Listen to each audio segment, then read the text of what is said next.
Karena memang sangat simpang siur tentang paruh waktu. Yang memang sepertinya banyak orang yang belum paham gitu paruh waktu ini bagaimana. Isunya kan paruh waktu itu jam kerjanya full tapi gajinya separuh. Tapi ada juga yang bilang kerjanya setengah hari gajinya full gitu. Wah enak banget kalau gitu atau bagaimana gitu. Apa benar seperti itu atau Bisa bagaimana paruh Pak? waktu semua ya. Iya, paruh Jadi waktu. gini, konsep paruh waktu itu sebetulnya muncul ketika ada komitmen kita, pertama tidak boleh ada PHK massal, kedua tidak boleh ada yang dirugikan ya, kemudian jangan ada penurunan penghasilan dan sebagainya. Tapi di sisi lain, formasi kita dan anggaran Pemda ini misalnya nggak ada uangnya, ya gitu ya. Nah itulah kita harus cari jalan tengah ya. Kita ini bisa saja mencari istilah yang lain, tapi kalau kita cari istilah yang lain, ya itu akan beda konsepnya. Mereka merasa tidak menjadi ASN. Tapi kalau kita gunakan P3K, maka dia pun tidak akan dapat penghasilan sebagaimana P3K. Ada gaji pokok, ada tunjangan melekat, dan ada tunjangan kinerja. Tapi kalau untuk bayar tiga-tiganya nggak mungkin nih. Tapi kalau dibayarin semua, kita nggak akan sanggup untuk mengangkat mereka. Akhirnya muncul apa ya, jalan tengahnya, oke lah P3K, tapi P3K paruh waktu itu tidak disebut di undang-undang. Di undang-undang itu P3K, maka tidak ada juga istilah P3K penuh waktu.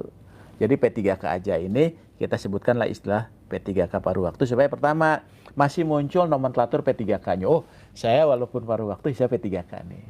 Yang kedua, oh saya tidak diberhentikan. Ya, tetap. Dan saya tidak ada penurunan penghasilan. Karena kenapa? Ketika saya jadi paruh waktu, maka saya akan dibayar dengan anggaran yang ada saat ini. Saya misalnya jadi guru, kemudian saya dibayar 1 juta, 1 juta itulah dia dibayar. Tapi dia sudah dilekatkan ketika dia mendaftar, kemudian ikut seleksi, gitu ya. Luluslah ternyata formasinya nggak ada, maka dia jadi paruh waktu. Nah jam kerjanya gimana kan gitu. Jam kerjanya itu nanti kita akan serahkan kepada pengaturan instansi masing-masing. Karena yang tahu bahwa mereka itu harus bekerja penuh atau tidak, itu tergantung dari apa? Kontrak kerjanya.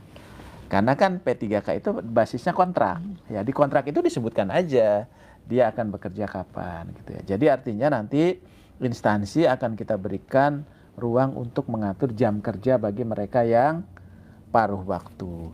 Nah, oleh sebab itu, paruh waktu itu berarti dia ada kejelasan status, ya. Yang penting statusnya dulu. Bagi teman-teman ini kan yang penting statusnya, dan dia tidak diberhentikan sebagai pegawai non ASN. Tetap bisa berlanjut. Jadi kalau ada misalnya ada orang yang tidak menerima, kami tidak mau menerima jadi paruh waktu, kami akan penuh waktu. Kalau menurut saya kita kurang bijak untuk seperti itu. Karena kenapa? Ini pemerintah ini sudah memikirkan ya, Menpan RB atas nama pemerintah termasuk BKN memikirkan itu supaya nggak berhenti, tapi di tengah-tengah keterbatasan anggaran ya dan sebagainya, ini bisa ada kebijakan kita seperti ini. Jadi kalau menurut saya nanti teman-teman yang paruh waktu juga kan suatu saat ketika anggarannya ada untuk bayar, dia beruntung.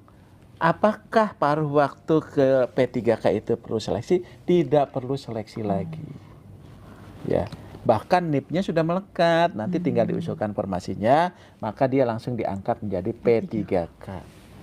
Jadi sebetulnya teman-teman tidak perlu khawatir, jangan juga terprovokasi seolah-olah ini akan merugikan dan sebagainya. Justru ini menguntungkan. Ketimbang mereka itu diberhentikan. Ya, harusnya kan diberhentikan. Karena kenapa harus diberhentikan? Anggaran nggak ada, ya kan, formasi nggak ada. Tapi saat ini, ya Bu Menteri dengan kebijakan beliau ini ingin mereka tetap kita selamatkan. Tapi caranya ini dulu ya. Jadi paruh waktu itu adalah jabatan untuk parkir untuk masa transisi, ya. Nah setelah itu seharusnya tidak ada lagi yang paruh waktu. Tapi kalau instansi itu punya ketersediaan anggaran untuk belanja pegawainya mencukupi, ya boleh langsung juga semua boleh.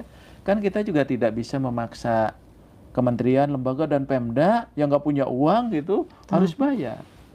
Ya, karena nanti pelayanan publiknya terganggu. Nah itu jadi nggak perlu khawatir gitu untuk itu. Jadi pekerjaan, waktu nanti diatur oleh Pemda masing-masing. Misal guru, guru kan jam mengajarnya juga sudah jelas, silahkan diatur, ya, silahkan diatur. Dan boleh nggak misalnya dia akan dapat fasilitas lain, ya boleh saja.